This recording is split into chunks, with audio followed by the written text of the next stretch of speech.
Hi everyone, this is Kibo Vlog, si Filipino actor based here in Saudi Arabia, and welcome back to my channel. Ay agad-agad gawa natin reaction video ang Barda compilation. So I won't take any longer. Let's start this reaction video. Ang Ginoo. Pero alam ko ng Webes ata nagsabay sila eh. Oo, nagsabay sila ng ayuda. May linapag si David, may linapag si David, naglapag si Barbie, naglapag ulit si David. If I'm not mistaken. Pero ang akin lang talaga, ang akin lang ha. Best in pa-cute na naman talaga ang Ginoo. Tingnan mo ganyan yung mga mukha niya 'pag nagpapapansin talaga siya. Ayaw kong sabihin kung kanino siya nagpapansin, baka sabihin niyo naman, asyumera ako, pero alam niyo na yan for today's video. Alam na alam kasi ni Ginoo talaga paano magpapansin kay baby. Pinatulan tuloy, ayan, nagpapansin din tuloy si baby. Nag-ano din, nag-drop din talaga si Binibining Klein ninyo ng ayuda right after that. Nauna lang si David eh, nauna lang si David tapos sumunod si Barbie. Yun yung pagkakaalala ko ha, or it's either way around kung nauna, ano ba? Nauna ata. Basta, yun na yun. Anyways, alam na alam talaga ni Ginoo kung paano magpa-cute kay Barbie Fortesa. Look at his eyes. 'Di ba? Tingnan niyo ang mga mata niya. Masaya siya. Tsaka medyo pumabata-ba siya ng konti. Na nagkalaman-laman dito. Ayan. Baka sabihin na naman ni Jim Panot yan. Ay, normal lang pala na Chinese. Si ganito, ganyan. Totoo pa. Charis! 'Di ba? Anyways, ano 'to? Anong next? Ay, ito, farm date? Ay!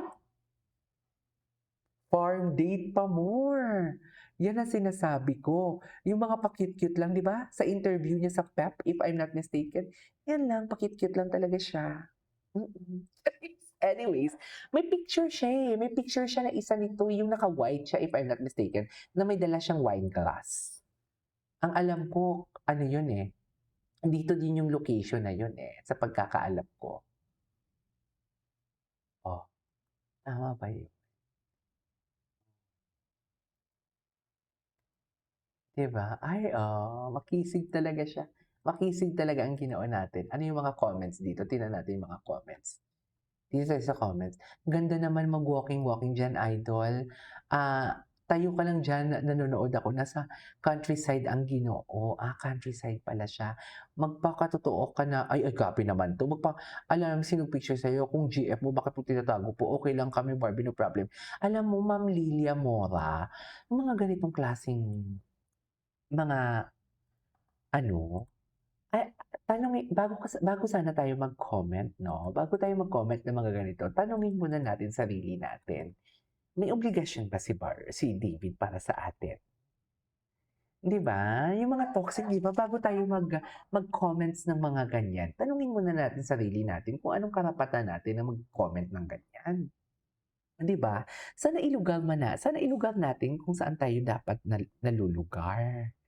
'Di ba, ako nga na may mga resibo akong hawak-hawak na mga litrato na puwedeng ko isampal kay Jim at patunayan sa kanya na anong hindi nagde-date ang Ginoo and David, ang Ginoo at Barbie.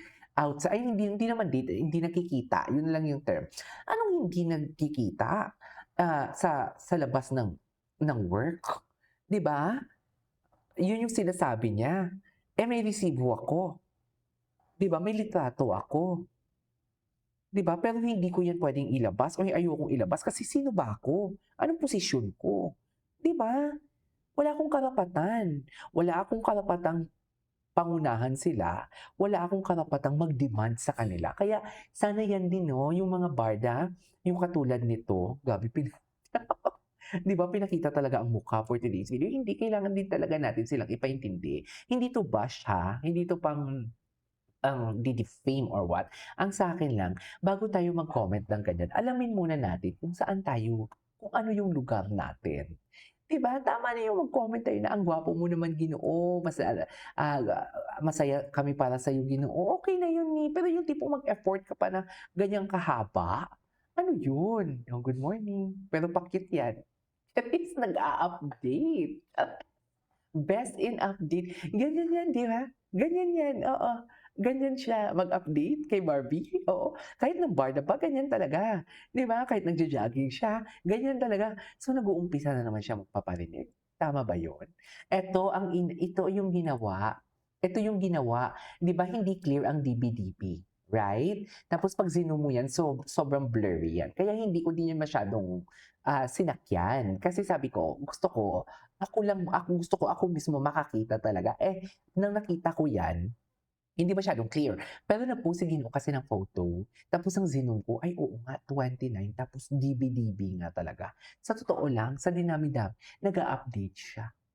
Nag-a-update siya. Nag-a-update siya ka. Hindi lang sa kay Barbie, kundi sa Barda. Nag-a-update talaga siya. Sa dinami-dami ng pwedeng pwestuhan, yun talaga yung gusto niyang ipakita. Diba? O kung sakali man sabihin man natin, hindi nag-a-update ang Ginoo.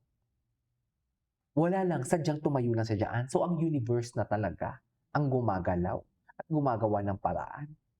You know what I mean?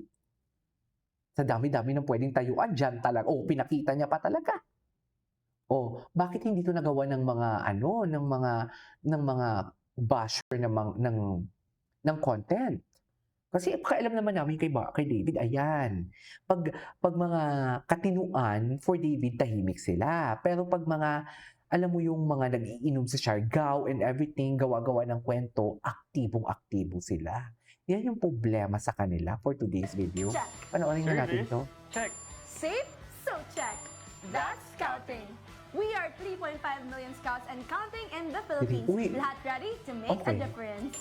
And you can be part of it Gwapo ni too. David. Don't wait at maging scout na. Gwapo ni David, in fairness. Ako yung napanood na natin yan. Ano to? Ano tong post na to? Ay, hindi, napanood ko na yan. Sobra has the best tapa in town. Okay. Anyways, tingnan natin ang David Licao ko latest updates. Kung ano yung mga post na naman and everything. Nauna talaga siya. Ay, buti naman walang watermark. Nauna talaga siya, oh.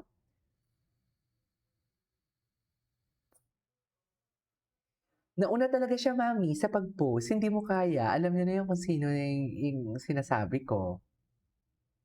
Ay, bakit naman may Jack dito? Ay, ano to? Example of perfect couple parents. Di ba? Tingnan nga natin to. Nag-effort talaga. Si David Fan.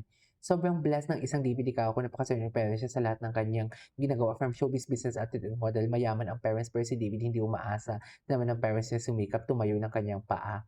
Kaya successful lahat. Napansin niyo tong David Fan, hindi niya tinitira si Jim Pan. Napansin niyo? Sala sa lamig, sala sa init din eh. Hindi ko mag-gets. Bakit kinukompare si David Licao ko kay Joshua Garcia? Hindi ko talaga mag-gets. Ay, ano to? Wait. Panoorin ko to. Disclaimer. Pretty photographer. Enjoy the rest of the day. Sino photographer? Kita ba? Hindi ko makita eh. Hindi ko makita ang photographer. Ay, may shy boy because of kay Barbie shy siya. Anyways, that is all for today's video. This is Kiko Vlogs and see you in my next vlog. Bye.